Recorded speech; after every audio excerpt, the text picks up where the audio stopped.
Hello guys, today I want to make a video on very important tactical subject in chess, which is pins. So when we pin a piece, it can either move or not move. So we have so-called absolute pins. The absolute pin is when we pin a piece directly to the which protects the king. So in this case, the absolute pin is for this rook on g4 for black rook.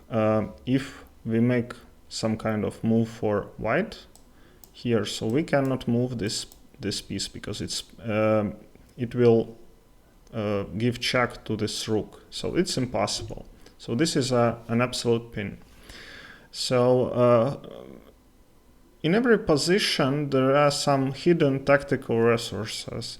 And when you play in chess, you never can catch your opponent in a position which you know very well and where there is some tactical risk. If we're not talking about opening traps, something like that, where the position can be, and sometimes is, exactly the same as we want it. Yeah, when we play regular chess after move like 30, it never the same. So we have to just know the patterns and look for it. So in this position, it's white turn to move, and if you look at this, the king here is in bad shape. So, even though this piece here is pinned, it gives black king a lot of protection. And if we calculate pieces, also black is a rook up, so they're doing just fine if they manage somehow to, you know, if they're just winning. If it's black turn to move, they just capture this this piece. So if you can pause the video and I'll say what the white move here. So white plays bishop to f2 check. So we see that this king here doesn't have anywhere to run. Actually, this square is taken by the knight. This is taken by many pieces, and this is taken as well. Again, rook cannot block this because it's pinned. So the only move here is to take the bishop with the knight. So if we play g3, then it's possible only legal move is king to h3, and we don't have a check against the king. But here white has a winning move which uses the spin, so it is g3. You see that king cannot take the pawn because it's protected, it's against the rules. So rook cannot take the pawn because it's pinned. So king to h3, and very nice checkmate with knight to f3. So white utilized this pin, absolute pin, and created some tactical resource. So let's go further. This is the second position. It should okay, let's turn it, let's flip it, and in this position white has this nice pin over this c7 bishop. And also there is a really ugly back rank issue, because if queen moves somewhere, then it's queen to e8 checkmate. So white decided that, okay, I have a lot of tactical ideas here. So if I take, white takes, for instance, here I just give checkmate. So this is the first idea. If black takes the queen, then it's rook to c8 checkmate. But it appears that this is a crucial mistake. So in this position, you can pause the video and I'll tell the result. So here black has their move, and they combine a lot of ideas. So first of all, the first move is rook to h6 check. So we notice that this pawns here don't allow king to go anywhere other than to g1. So this is the only legal move. And here black plays I don't know the term, actually it could be undermining, but you can tell me in the comments which is the right move. But this is like this move, rook to h1. So it forces white to take this this piece, and white gets into the pin for the first time. So if you see that this pawn on g2 is pinned. And now the final combination, queen to h3 and queen to g2, white wins. So I actually won a similar game against one like female chess player, Latvian champion. We had a friendly game, and she was winning with an exchange up, but I was I had a bishop with queen, and I also lined up. So she said something like, "Okay, I lose, but not in like this, like immediately." Yeah, when she has extra material. So this is how it works. Yeah, you have to line the pieces. Look if the pieces are lined up for some combination for this pin, and sacrifice pieces to place opponent's king where you need it. So very nice combination. Okay, let's go further. So this is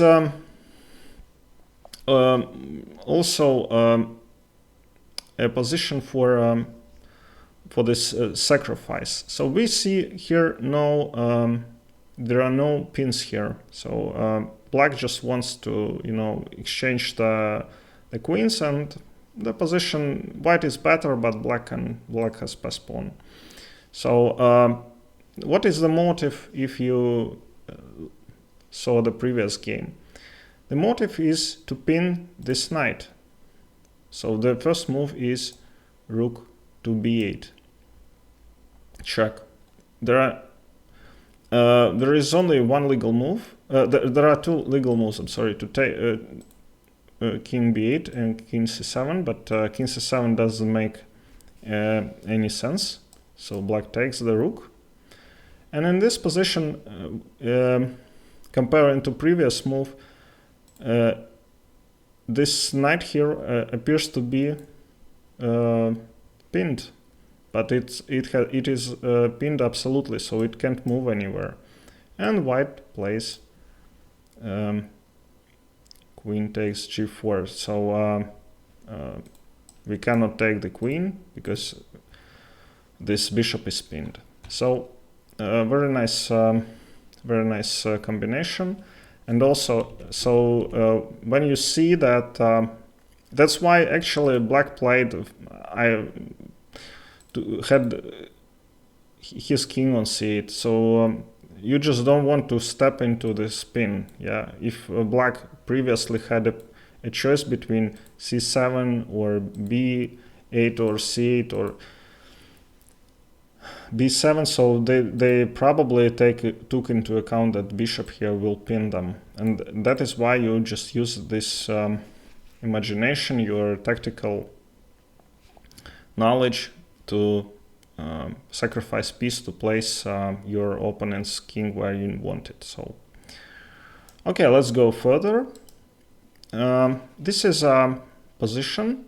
So this bishop is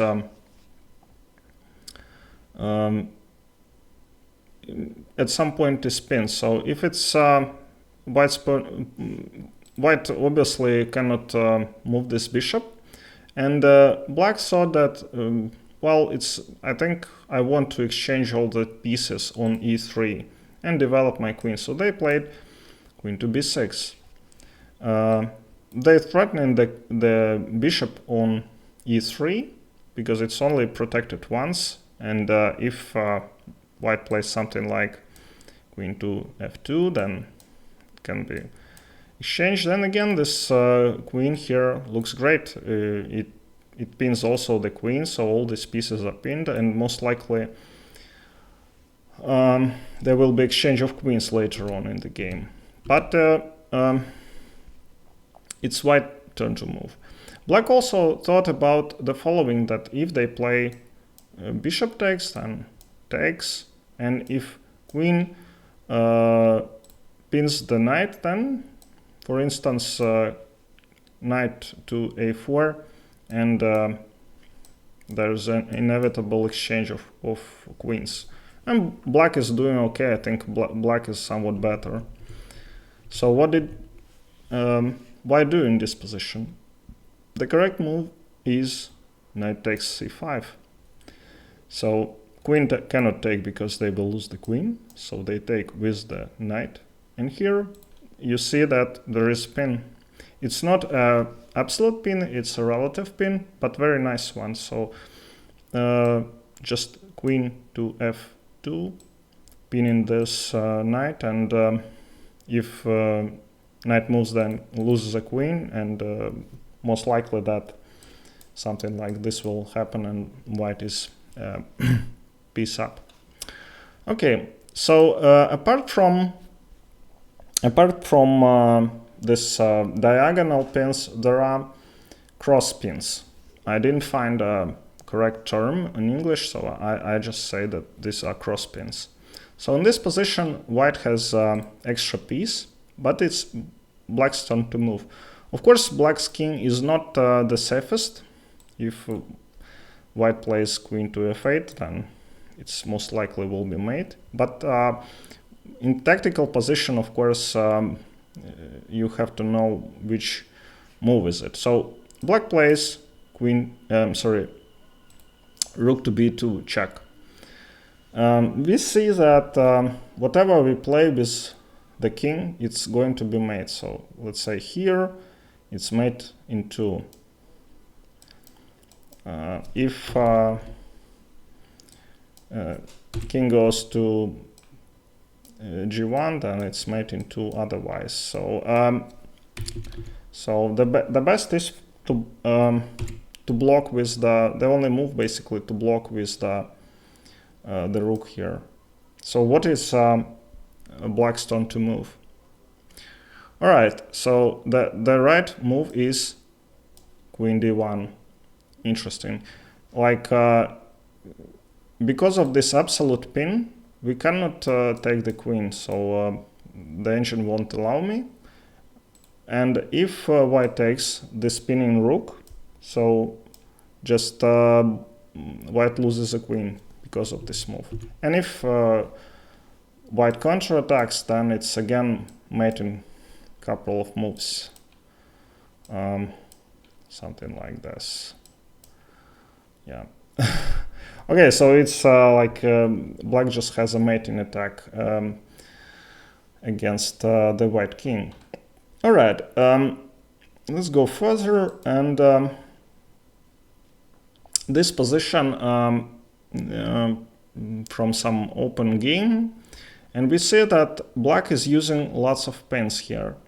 So they pin in the knight here, and they also attacking the queen, so white is somewhat in difficult position. The task here is also to tactically unpin your knight, which is, of course, cannot move because of this absolute pin. Also, bishop is attacked. So white uses, you have to use your imagination as much as you can to, you know, look for every opportunity which might just change the course of things. So white here takes on d8, just taking the rook. Black has to take, and very nice move. I'm sorry, engine doesn't allow me, but it's long castles, and after this the white can take on the queen on b5. All right, and the last position, very nice position. If you notice that black here is a piece up, but white has a very strong initiative, and also they have a threat. For instance, this bishop here is pinned. Even though it's not an absolute pin, if this bishop moves, then it's very likely that white will give mate on d8. So there are two legal moves, two good moves here for, not good, but two options for white. So they can just take the knight, so they winning back the knight, and they threatening d7. So if black takes, then it's rook to d8 checkmate. Or they can play rook d7 first, takes, and then pin the rook and win back the piece. So you have to consider two options here. All right, so if you have played queen to c8, then you're wrong, because of the following situation. Here it's black turn to move, and black plays excellent move, queen g2. So if so white has only one legal move, takes, and this is what black is playing, takes the queen on c6, and again we cannot give mate because of this absolute pin to the rook. So black is winning. All right, that was all I wanted to show you today, and please comment, give thumbs up, and like, subscribe, and see you next time.